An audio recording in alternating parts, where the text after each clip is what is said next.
बहन कुमारी मायावती जी, जो कि मेरी राजनीतिक गुरु है, मेरी मां समान है, मेरी बड़ी है, मैं उनको सब कुछ मानता हूं और बहुजन महापुरुष हैं। आने वाले समय की एक, अभी तो आयरन लेडी हैं ही और रहेंगी भी हमेशा, और आने वाले समय में हमारा मार्गदर्शन करके हमें सत्ता के शिखर तक लेकर जाएंगे, ये मेरी उम्मीद है। उन्होंने जो मांग की थी 2024 में कि मान्यवर साहब कांशीराम जी को भारत रत्न दिया जाए, आज आपका भाई, आपका बेटा, आपका दोस्त नवाब सतपाल तंवर इस मांग को महामहिम राष्ट्रपति महोदया श्रीमती द्रौपदी मुर्मू तक पहुंचा रहा है। साथ ही मैं भारत के माननीय प्रधानमंत्री श्री नरेंद्र भाई दामोदर दास मोदी जी से ये प्रार्थना निवेदन करता हूं कि आप जो सूची बनाकर भारत रत्न सम्मान की देते हैं महामहिम को, आप उस सूची में हमारे मसीहा, देश के करोड़ों लोगों की जान, शान, आन बान शान मान्यवर साहब कांशीराम जी का भी नाम शामिल करें। और भाई, मुझे देखने वालों, सुनने वालों, सिर्फ सुन तक अपने तक सीमित मत रखिएगा। काम करने के लिए जिगरा चाहिए और मेरे अंदर है। बस आपका साथ, आपका साथ, आपका प्रेम, आपका सहयोग ये चाहिए कि आप मेरी इस मांग को आगे बढ़ाएं। हम पत्र दे रहे हैं जो आपके सामने उपस्थित कर दिया जाएगा, जो कि हमने सानिध्य में दिया है श्रद्धेय श्रीमती द्रौपदी मुर्मू जी, महामहिम राष्ट्रपति महोदय, भारत गणराज्य सेवा में आदरणीय नरेंद्र भाई दामोदर दास मोदी जी, प्रधानमंत्री भारत सरकार। मान्यवर साहब कांशीराम जी को भारत रत्न दिए जाने के लिए जन्म दिवस पर यह विशेष मांग है। महोदया, महोदय, सबसे पहले आपको विधायिका, कार्यपालिका और न्यायपालिका को मान्यवर साहब कांशीराम जी के 91वें जन्म दिवस 15 मार्च 2025 की हार्दिक बधाई एवं शुभकामनाएं। देश के करोड़ों लोगों की मांग पर इस पत्र के माध्यम से हम आपको, आपके समक्ष यह मांग जनहित में पुरजोर तरीके से रख रहे हैं।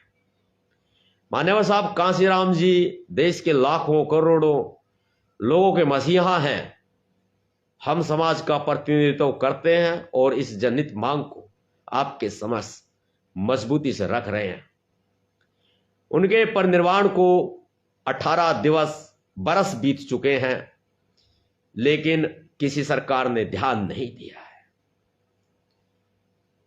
संविधान निर्माण करते समय बाबा साहब डॉक्टर भीमराव अंबेडकर जी का सपना था कि राष्ट्र निर्माण में प्रत्येक व्यक्ति को समानता के आधार पर आपसी भाईचारे के साथ लोकतंत्र में संपूर्ण हिस्सेदारी देनी चाहिए और दबे कुचले लोगों को मुख्य धारा में लाया जाना चाहिए। जिस समानता और बंधुत्व की विचारधारा पर समता मूलक समाज की स्थापना और राष्ट्र निर्माण के सपने की कल्पना संत शिरोमणि गुरु रविदास, संत शिरोमणि गुरु कबीरदास, राष्ट्रपिता महात्मा ज्योतिबा फूले, राष्ट्रमाता सावित्रीबाई फूले, माता फातिमा शेख, डॉक्टर बी.आर. अंबेडकर, सरदार भगत सिंह जैसे संतों, महापुरुषों और शहीदों ने की थी, उस विचारधारा को सही अर्थों में आगे बढ़ाने वाले महापुरुषों में मान्यवर कांशीराम जी एक थे। मान्यवर कांशीराम अपने जीवन पर्यंत समानता, स्वतंत्रता, बंधुत्व, मानव अधिकारों, सामाजिक आर्थिक गैर बराबरी के खिलाफ सही मायने में लोकतंत्र को स्थापित करने तथा संविधान को वास्तविक तौर पर पूर्णतः लागू कराने, अल्पसंख्यक वर्गों के कल्याण के लिए लड़े थे। वास्तव में मान्यवर कांशीराम गरीबों, वंचितों, अल्पसंख्यकों, महिलाओं के हितों के लिए अनवरत लड़ने वाले एक महापुरुष, निडर योद्धा साबित होते हैं।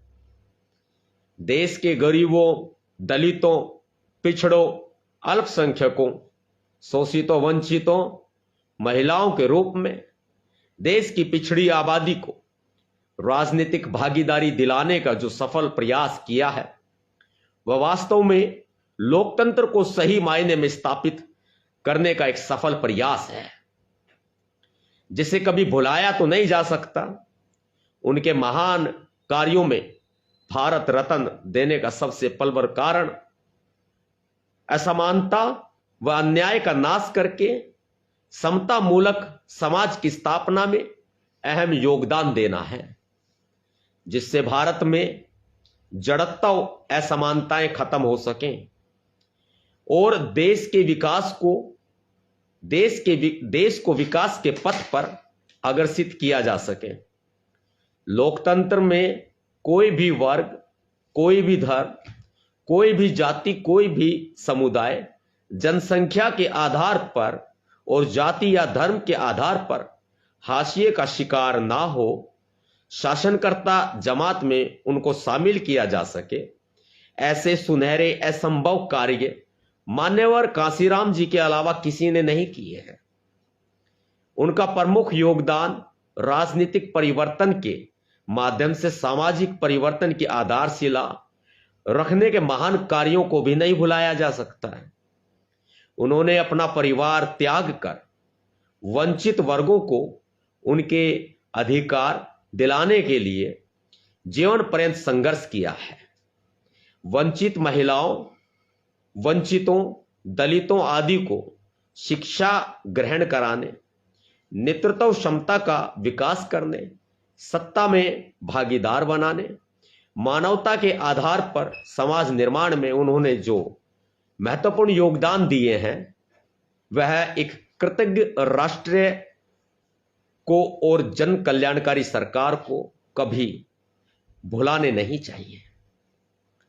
जातियों, वर्गों, संप्रदायों, समुदायों में बिखरे हुए एक समाज को एकत्रित करके बहुजन समाज का नाम देकर मान्यवर साहब कांसीराम जी ने लोकतंत्र के निर्माण में जो ऐतिहासिक कार्य किया है, अपनी सूझबूझ से उन्होंने उत्तर प्रदेश जैसे बड़े प्रदेश में कई बार सरकार बनाने में अपनी अहम भूमिका अदा की है। इतना ही नहीं, मान्यवर कांसीराम ने राजनीतिक दलों के प्रधानमंत्री और राष्ट्रपति पद के निमंत्रण को भी अस्वीकार कर दिया था, जिससे भारतीय लोकतंत्र के प्रति उनकी गहरी समर्पण भावना का पता चलता है।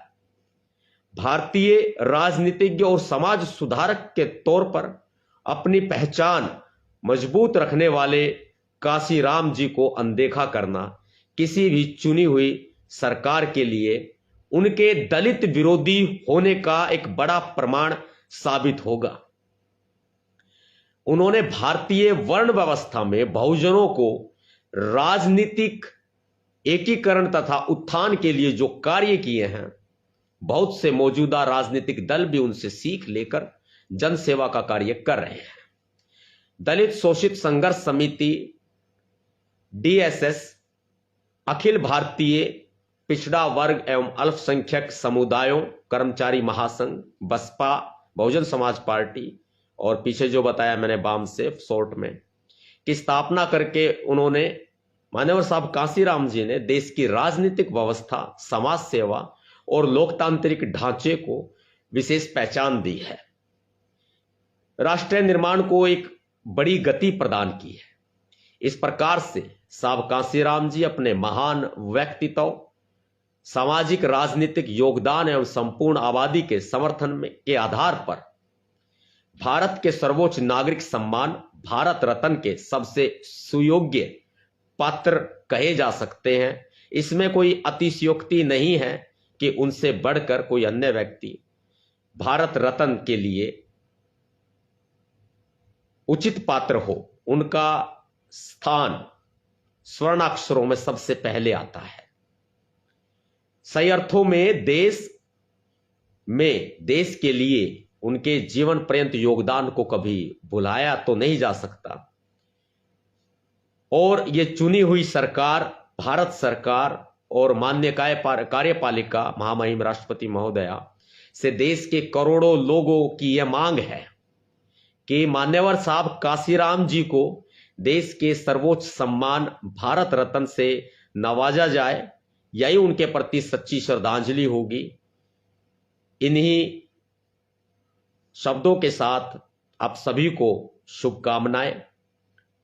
पुनः हम आपको शुभकामनाएं देते हैं मान्यवर साहब काशीराम जी के जन्म दिवस पर, और भारत सरकार से यह मांग करते हैं कि मान्यवर काशीराम जी को भारत रत्न सम्मान से नवाजा जाए। साथ में मेरी यह पुनः प्रार्थना बहुजन समाज के उन लाखों लोगों से है जो बटे हुए हैं, जो पार्टियों में, दलों में, संगठनों में बटे हुए हैं, लाखों संगठन संस्थाएं हैं, और बहुजन समाज के करोड़ों लोगों से मेरी अपेक्षाएं हैं कि आप इस मांग का समर्थन करें। अपने अपने संस्था के लेटर पैड पर आप महामहिम राष्ट्रपति जी को और प्रधानमंत्री जी को अवश्य, क्योंकि सूची वही बनाते हैं, प्रधानमंत्री जी को भेजें ताकि इस मांग को मजबूती मिल सके। बहुजन मूवमेंट को आगे बढ़ाने के लिए जिस प्रकार मान्यवर साहब कांसीराम जी ने और बाबा साहब अंबेडकर जी की विचारधारा को जिंदा रखने का कार्य किया है, हम बारंबार ऐसे महापुरुष को हम नमन करते हैं। और इस उद्देश्य के साथ, इस अपेक्षा के साथ मेरे बहुजन समाज के लोगों कि आपका खून अभी धारा प्रवाह में बह रहा है, आप सोए तो नहीं हैं, आप जागरूकता के मिशन को भी आगे बढ़ा रहे हैं और मुर्दों में जान फूंकने का कार्य आप कर रहे हैं, आप मूवमेंट को आगे बढ़ा रहे हैं। आपसे सबसे ज्यादा अपेक्षाएं हैं मेरी कि इस विचारधारा को आगे बढ़ाने के उद्देश्य और साहब काशीराम जी को भारत रत्न दिलाए जाने के उद्देश्य के साथ साथ समाज को, बहुजन विचारधारा को प्रचार करने और उन अधिकारों की लड़ाई लड़ने में आपकी भागीदारी बड़ी महत्वपूर्ण है। जो अधूरा कार्य हमारे महापुरुष, हमारे संत हमारे लिए छोड़ कर गए हैं, जैसी जिम्मेदारियां मेरे कंधों पर हैं, ऐसी जिम्मेदारियां आपके भी कंधों पर है। तो समस्त भारतवर्ष के समस्त बहुजनों से मेरी यह पुरजोर अपील है, भारत के बाहर रह रहे सभी बहुजनों से भी मेरी अपील है कि भारत के सभी जिलों में एक साथ आप इस मांग को प्रबल प्रभावी बनाएं और आगे बढ़ाएं। अभी मैंने अपना काम किया है और अब मैं आगे की जिम्मेदारी आप सभी के ऊपर छोड़ता हूं। सभी सम्मानित साथियों को सादर जय भीम, जय भारत, नव बुद्धाय, भीम सेना जिंदाबाद, जय संविधान, नीला सलाम, जय भीम।